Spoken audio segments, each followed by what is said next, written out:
kami berjuang untuk perdamaian bagi rakyat. Tak lama lagi pemilihan presiden akan segera dilaksanakan. Berbagai strategi dan cara dilakukan untuk menaikkan elektabilitas masing-masing calon presiden dan wakil presiden.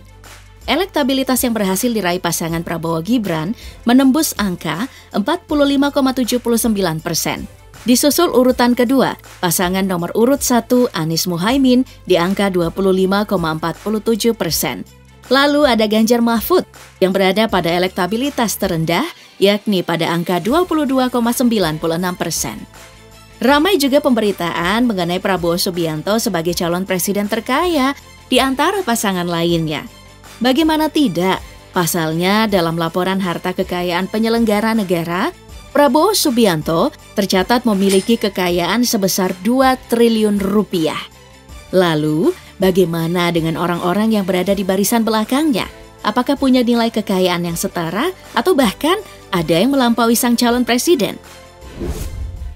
Gak perlu jauh-jauh dulu deh, karena ada Hashim Joyo Hadikusumo sebagai adik kandung Prabowo. Hashim Joyo Hadikusumo merupakan seorang pengusaha dan pemilik perusahaan Arsari Group yang didirikan pada tahun 2008. Nah, Arsari ini sendiri adalah perusahaan induk dari berbagai bisnis dalam negeri. Beberapa di antaranya bergerak di bidang agribisnis, pertambangan, kehutanan, perdagangan, serta logistik. Hashim sendiri merupakan wakil ketua Dewan Pembina Partai Gerindra. Dari kesuksesannya, ia disebut-sebut punya harta 12,6 triliun rupiah. Bahkan dirinya pernah dinobatkan sebagai salah satu orang terkaya di Asia dan orang terkaya ke-40 di Indonesia. Sejak sang kakak memasuki ranah politik dan ikut bertarung dalam kontestasi Pilpres 2009, Hashim disebut-sebut sebagai orang di balik kesuksesan Prabowo. Hingga saat ini Hashim Joyo Hadikusumo ikut bergabung dengan sang kakak Prabowo Subianto. Ia ditengarai merupakan pemasok dana untuk keperluan politik sang kakak. Dimulai dari mendirikan Partai Gerindra sampai dengan kegiatan pilkada dan pilpres. Kami termasuk ke kakak saya yang insya Allah nanti menjadi presiden Republik. Nah, baru-baru ini Prabowo Subianto telah melangsungkan pertemuan bersama pengusaha sekaligus politikus senior Partai Golkar Abu Rizal Bakri di Wisma Bakri Center. Dalam unggahannya, Prabowo menuliskan bersilaturahmi dengan sahabat lama. Heits, tapi yang satu ini bukan sembarang sahabat. Pasalnya, saat ini Abu Rizal Bakri menduduki jabatan sebagai Dewan Pembina di dalam tim kampanye nasional Prabowo Gibran. Sejak Partai Golkar memutuskan haluan di barisan Prabowo, Abu Rizal nampak gencar mengenai arah politik Golkar. Sebagai orang yang pernah menjabat sebagai Menteri Koordinator Kesejahteraan Rakyat dalam Kabinet Indonesia Bersatu, ia paham betul bagaimana arah kesuksesan politik yang dijalaninya. Selain itu, ia juga menduduki jabatan sebagai Menteri Koordinator Bidang Perekonomian pada kabinet yang sama di tahun 2005. Tak hanya Dewan Pembina dalam tim kampanye, ia juga menjabat sebagai Ketua Dewan Pembina Partai Golkar. Namanya menjadi populer karena termasuk ke dalam daftar konglomerat dalam barisan Prabowo. Sayangnya, kekayaan Abu Rizal Bakri saat ini tidak diketahui pasti karena namanya sudah tidak masuk ke dalam deretan orang terkaya Indonesia versi Forbes. Akan tetapi pada tahun 2006 lalu, Forbes pernah mencantumkan nama Abu Rizal Bakri sebagai orang terkaya di Indonesia dengan total kekayaan yang mencapai 77 triliun rupiah. Dan persiapan-persiapan yang disampaikan oleh diri. Nah, pengusaha yang satu ini menjadi populer setelah melakukan penagihan utang kepada pemerintah. Terkait pengembalian dana deposito PT Citra Marga Nusapala Persada Tbk di Bank Yama yang dilikuidasi pada krisis 1998. Menurutnya, Citra Niaga Marga Persada ini memiliki dana deposito 70-80 miliar rupiah pada tahun 1998. Hingga hari ini, utang tersebut belum juga dibayarkan oleh pemerintah dan kini jumlahnya mencapai 800 miliar rupiah. Yusuf Hamka atau yang biasa dikenal sebagai Babah Alun adalah pemilik PT Citra Marga Nusapala Persada. Perusahaan tersebut ikut berperan dalam pembuatan Jalan Tol Cawang Tanjung Priuk.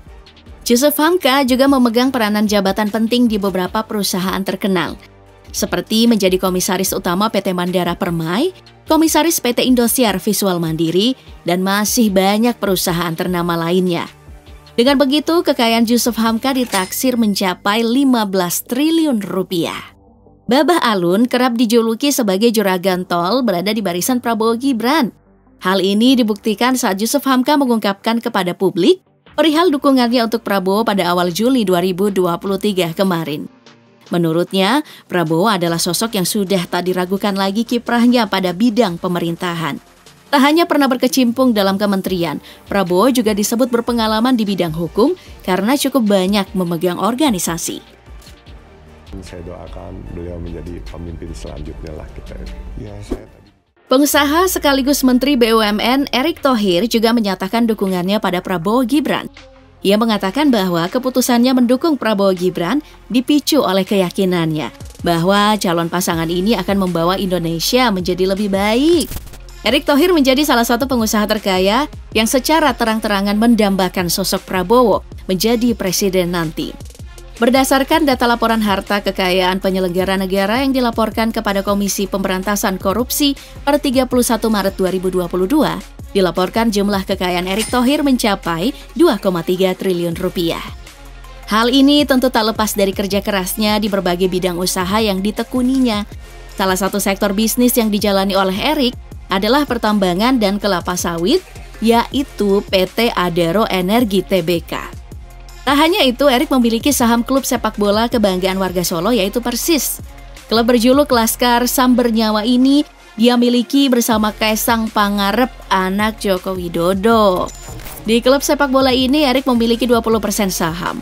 Selain di Indonesia, Erick Thohir dikabarkan telah membeli saham Oxford United, klub sepak bola pada November tahun 2018. Jumlah saham klub yang dikantongi oleh Erick Thohir sebanyak 51%. Saya akan support Pak Prabowo ya, karena ini sesuatu. Ketua Umum Partai Golkar Airlangga Hartarto secara kompak dan solid bersama partainya memutuskan untuk mendukung dan akan memenangkan Prabowo Gibran dalam Pilpres 2024. Hal ini diungkapkan olehnya bahwa Prabowo lahir dari rahim Partai Golkar. Prabowo punya arah dan sejalan dengan Partai Golkar. Dan dengan itu, Partai Golkar memberikan dukungan penuh kepada Bapak Prabowo sebagai calon Presiden Republik Indonesia 2024 sampai 2029. Sebelumnya, Airlangga Hartarto pernah menjabat sebagai Menteri Perindustrian pada perombakan Kabinet Kerja Presiden Joko Widodo Yusuf Kala. Menteri Koordinator Bidang Perekonomian Indonesia periode 2019 sampai 2024 ini tercatat memiliki kekayaan 454 miliar rupiah.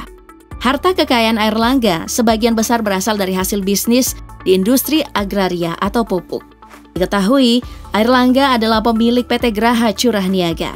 Tak hanya perusahaan tersebut, Airlangga Hartarto disebut-sebut sebagai pemilik sejumlah perusahaan, dan ia menjadi presiden komisaris dari PT Fajar Surya Wisesa Tbk.